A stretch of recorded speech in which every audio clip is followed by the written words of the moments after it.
সব মাছের ডিম আমার খুব বেশি পছন্দ। সব মাছের ডিমই আমি মোটামুটি খাই। কিন্তু সবচাইতে বেশি পছন্দ হচ্ছে ইলিশ মাছের ডিম। এটা সবভাবেই ভালো লাগে। মাছের সাথে দিয়ে রান্না করলেও ভালো লাগে, চটকিয়ে রান্না করলে ভালো লাগে। এভাবে রান্না করলে সবচাইতে বেশি মজা হয়। আপনারা ট্রাই করে দেখতে পারেন। ফার্স্টেই হচ্ছে প্যানে তেল দিয়ে দিলাম। তেলটা যখন গরম হয়ে আসছে, এখানে একটি পেঁয়াজ কুচি করে দিয়েছি, মিডিয়াম সাইজের পেঁয়াজ। সাথে হচ্ছে ২ টি টমেটো এখানে হচ্ছে টুকরা করে দিয়ে দিয়েছি মিডিয়াম সাইজের। এবার এটাকে নেড়ে-চেড়ে এখানে হচ্ছে পরিমাণ মতো লবণ দিয়ে দিব। আমি এখানে ১ চামচের মতো লবণ দিয়েছি। আর সবকিছু ভালো করে নেড়েচেড়ে এবার ঢেকে আমি এটাকে প্রায় ২-৩ মিনিটের মতো রান্না করব, যাতে সবকিছু সুন্দরভাবে সফট হয়ে আসে।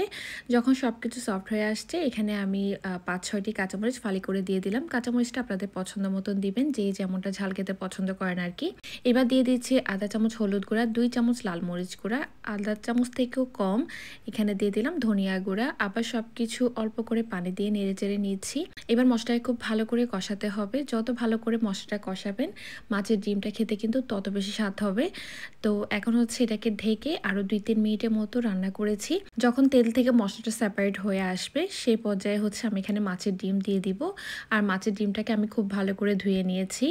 ধুয়ে পরিষ্কার করে এবার মাছের ডিমটা এখানে দিয়ে দিচ্ছি। মাছের ডিমটা কিন্তু এমনিতে আপনি চটকেও রান্না করতে পারবেন। এভাবে যখন রান্না করবেন, তখন মনে হবে হ্যাঁ, আপনি মাছের ডিমটাই খাচ্ছেন।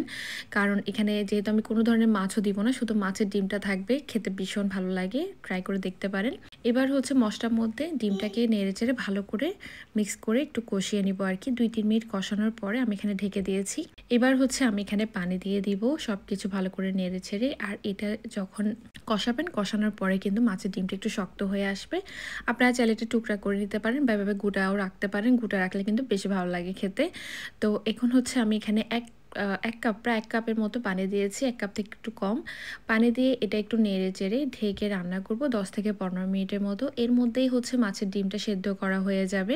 এর চেয়ে বেশি রান্না করতে হবে না, বেশিক্ষণ লাগে না। মাছেরই মতো মাছের ডিমটা রান্না করতে সময় লাগে আরকি। তো এখন হচ্ছে মাছের ডিমটা সেদ্ধ করা হয়ে গিয়েছে। লাস্টের দিকে আমি এখানে কিছু চেরি টমেটো দিয়ে দিচ্ছি।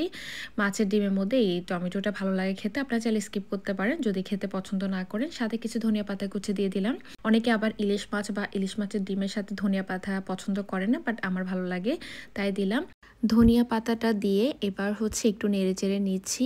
আর এটাকে হচ্ছে চুলার উপর রেখে দিব প্রায় ৫ মিনিটের জন্য। আমি কিন্তু চুলার আঁচ বন্ধ করে দিব। আর দেখবেন সুন্দরভাবে তেলটা উপরে উঠে আসবে। অনেক বেশি সুন্দর লাগবে দেখতে। এভাবে মাছের ডিম রান্না করলে আসলে আমার আর কিছু লাগে না। আমার অনেক বেশি পছন্দ।